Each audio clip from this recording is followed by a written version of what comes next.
O sentimento do ciúme é um velho conhecido de todos nós.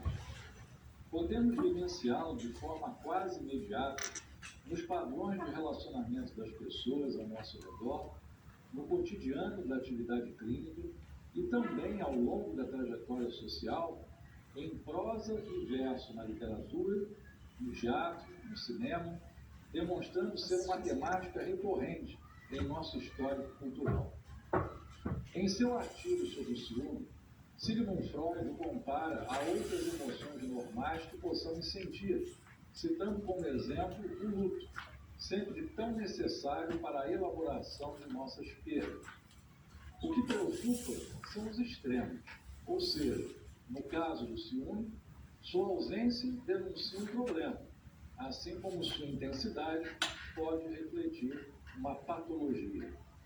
É interessante salientar que o artigo em questão, intitulado Alguns mecanismos neuróticos no ciúme, na paranoia e na homossexualidade, publicado por Freud em 1922, foi traduzido para o francês 10 anos mais tarde, pelo psicanalista Jacques Lacan, indicando ser um tema que viria a fazer denso percurso no pensamento e na obra lacaniana.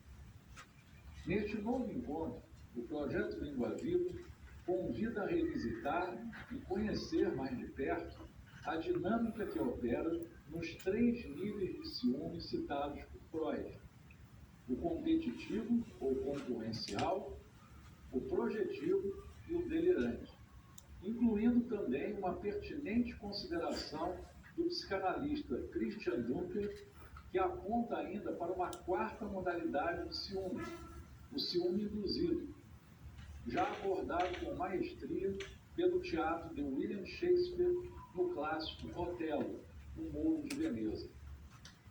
E como falar de ciúmes sem remeter à outra face da mesma moeda, ao aspecto persecutório da traição e seus destinos? Na roda de conversa do Projeto Língua Viva, os psicanalistas Marília Flores e Abílio Ribeiro Alves vão estabelecer mais uma vez esta ponte cultural entre o discurso analítico e o indiscutível caráter visionário da arte, instigando a discussão de pautas sempre à frente do espírito de seu tempo, como no caso da traição, na obra de 2 grandes nomes da literatura e do teatro brasileiro, Machado de Assis, no livro Dom Casmurro, e Nelson Rodrigues, em peças emblemáticas como Perdoa-me por me traíres. 20 de julho, quarta-feira, às 16 horas, temos um encontro marcado com as faces do ciúme e da traição pelo olhar da psicanálise, na sala de leitura da Cidade das Artes de Bi Ferreira. Até lá. Então, pessoal, muito bem, Paulo. O sentimento do ciúme é um velho conhecido. Quer começar, Bíblia? Começa você. Pode começar. Então, vou começar hoje. Para mudar, né, a nossa... Tá certo, mudar a dinâmica, né? Boa tarde, gente, tudo bem? Bom, então estamos aqui de volta, né? Na Sala das Artes, sala de leitura, para conversar um pouco sobre esse tema bastante instigante e provocativo, né? Que é o ciúme e a traição, né? E a gente tentar pensá-lo justamente com a questão da literatura, da psicanálise, né? E da própria clínica psicanalítica, né? A clínica psicanalítica, ela nos traz bastante notícias, né? Dessa questão do ciúme, da traição, né? As questões presentes no cotidiano, né? Do sujeito, do humano, do falante, né? O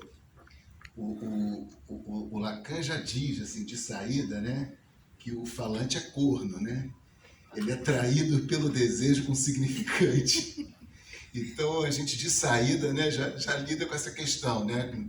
Enfim, nós somos traídos justamente pela relação com a linguagem, né? Enfim, justamente como o nosso desejo só pode ser dito a partir, né, dos significantes que justamente nos marcam, né? Nós só temos acesso ao nosso desejo a partir desses significantes primordiais com os quais nós nos falamos, né? Nos falamos a partir deles, né?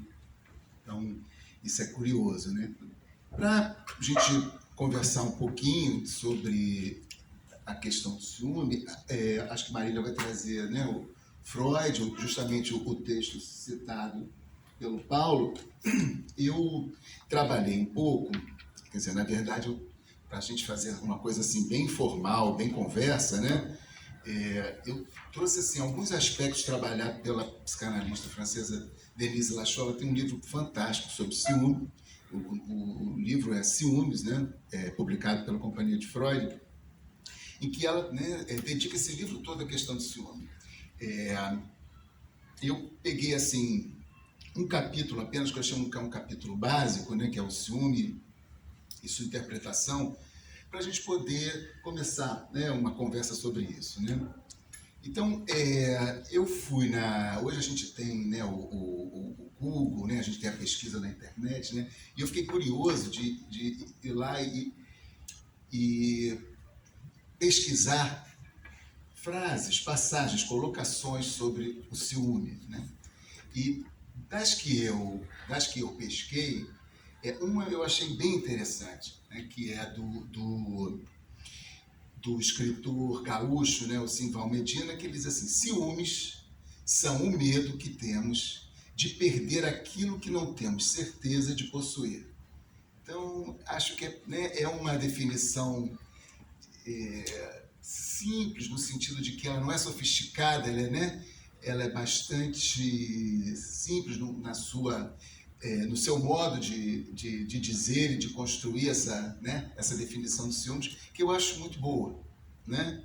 Quer dizer, partindo do princípio, então, que nós somos seres faltosos, né? Na nossa relação com o mundo, com a vida, né? Nós nos apresentamos faltosos, né? E os ciúmes vêm nos lembrar que, de fato, talvez a gente não goze da posse daquilo, né, que a gente deseja, né?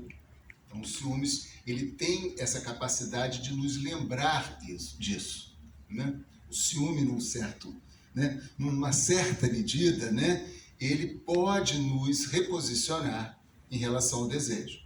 Mas é claro que nós conhecemos também versões dos ciúmes que são, né, versões mais patológicas, versões que, inclusive, levam o sujeito às passagens ao ato. Nós conhecemos, né, os crimes passionais e sabemos, então, que o ciúme pode chegar a essa medida, né, essa medida radical, né?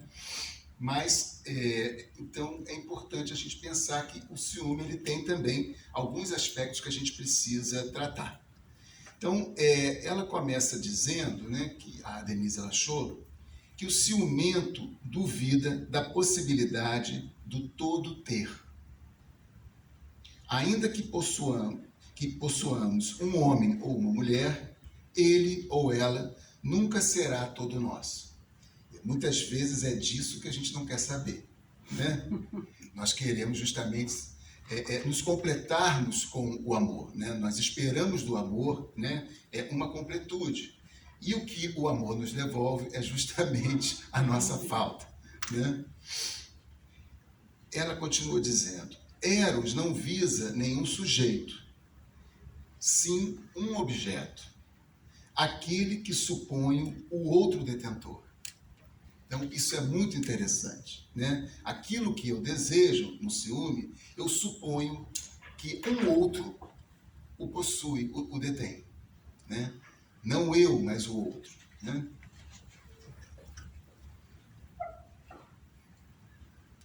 O ódio no amor, né, que seria o ciúme.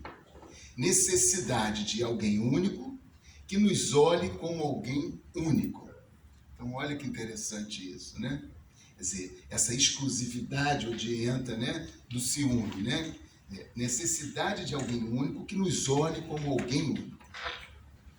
Os ciúmes se enfeitam com as mais diversas máscaras e fazem correr tanto suor, choros, gritos, quanta tinta e dolorosos silêncios. Então é interessante, né? Paulo faz menção a isso, né? quando o ciúme comparece nessa vertente do silêncio. Né? A gente pode aqui até pensar um pouco sobre isso, né? Porque geralmente a gente pensa o ciúme como aquilo que dá sinal, que faz sintoma, que se expressa, né? Mas e quando esse ciúme ele é absolutamente silencioso, né? Quer dizer, o que pode decorrer, né? Quando esse ciúme não se apresenta, né, de uma forma mais explícita, e sim de uma forma absolutamente silenciosa. É uma questão boa, né? Que a gente pode guardar para tentar pensar juntos aqui. Lacan vai chamar, né, os ciúmes de gozo ciumento. Em francês é interessante, né, porque ele vai juntar duas palavras, né? O jalousie, que é o ciúme, né, com jouissance, que é gozo, e ele então emenda as duas palavras e fala de um jouissance, né, que é um gozo ciumento, né? Então,